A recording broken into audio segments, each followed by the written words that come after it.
Alright, so another day, another fail, and today's actually some Akimbo fails. Some knife-only Moab attempts, and I'm just gonna say they're both on lockdown right now. And the only time I'm ever gonna pull knife-only Moab is on this map right here doing what I'm doing now, which is patrolling slash semi-camping.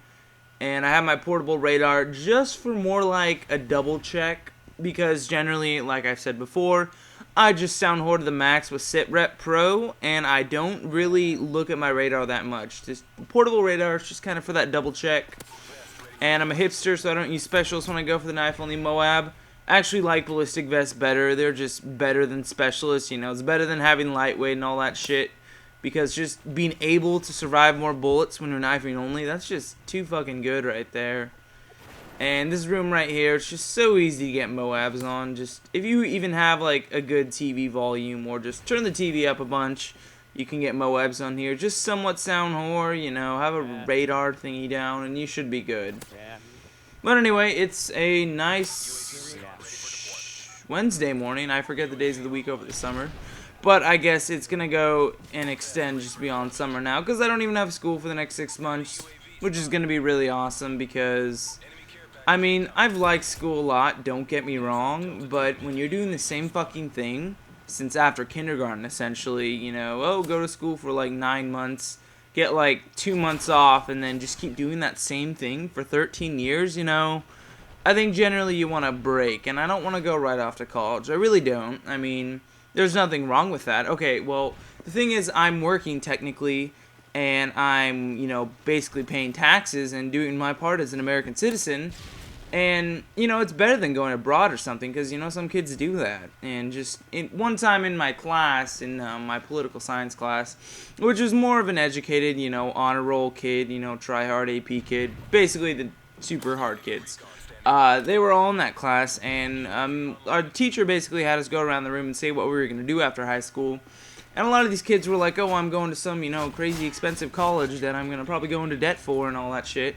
And, you know, they were all just saying all their fancy smancy colleges they're going to. And then some kids were logical and decided to go to the community college because they don't have hella money, which I understand. But basically, when it came to me, I said, well, first of all, I'm going to take 6 months off of school. And I just heard a bunch of scoffs and like, oh my god, are you serious? And I'm just like, are you kidding me? Just because I don't want to go to college right away, I'm a bad person? No, I don't think so.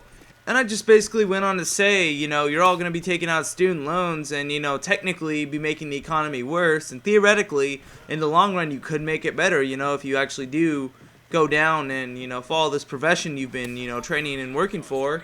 But that's a lot of what ifs right there and theoreticallys, you know. And I just basically said have an open mind because, you know, it's not the end all of the world, you know, if I don't go to college right away. I mean, I'm not doing anything negative, you know. I think almost going abroad is probably the worst thing you could do. Now, I understand there's the whole culture experience and, you know, life-changing experience, seeing what it's like in a, you know, different part of the world, but you're not stimulating the American economy, you know. Generally, these people are all Americans, so you'd think they want to make the place they live in, you know, a better place. I don't know. And it just baffles me how we can have a $16 trillion debt. And, I mean, I have a question, like, when, I don't know when it was, but I think a little bit before World War I, we were, like, barely in debt. And I guess, I don't know how much, well, life probably wasn't that much better then just because we have so much technology these days. But I have a question for any of you that are really educated and know a lot about this stuff, because I don't. Like, theoretically, if we didn't have a $16 trillion debt, what would life be like? How much better would it be, you know? Can someone just answer me that? Because I've always wondered that, because, to be honest, life is pretty good right now for me as an American. I mean, you know, I can just basically do essentially whatever I want. I mean, to a degree, of course. I mean, there's not a lot of, you know, there's not like rationing of food and gasoline, you know. It's not that bad or anything. Obviously, there's no major wars going on. I mean, there is somewhat of a war going on. You know, well, actually, there is a war going on. But, you know, nothing like World War I or II, you know, that kind of scale. But basically, I'm just saying, like, I don't know. I mean, I don't even know what I'm talking about now.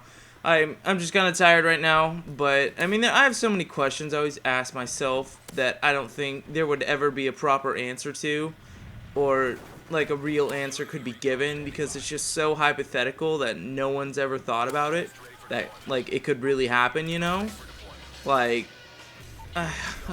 like, what if two countries nuked each other right now? What would happen? Like, would anyone, like, would we all nuke each other? Would we try and do peace treaties? Because it's just retarded to try and nuke each other back.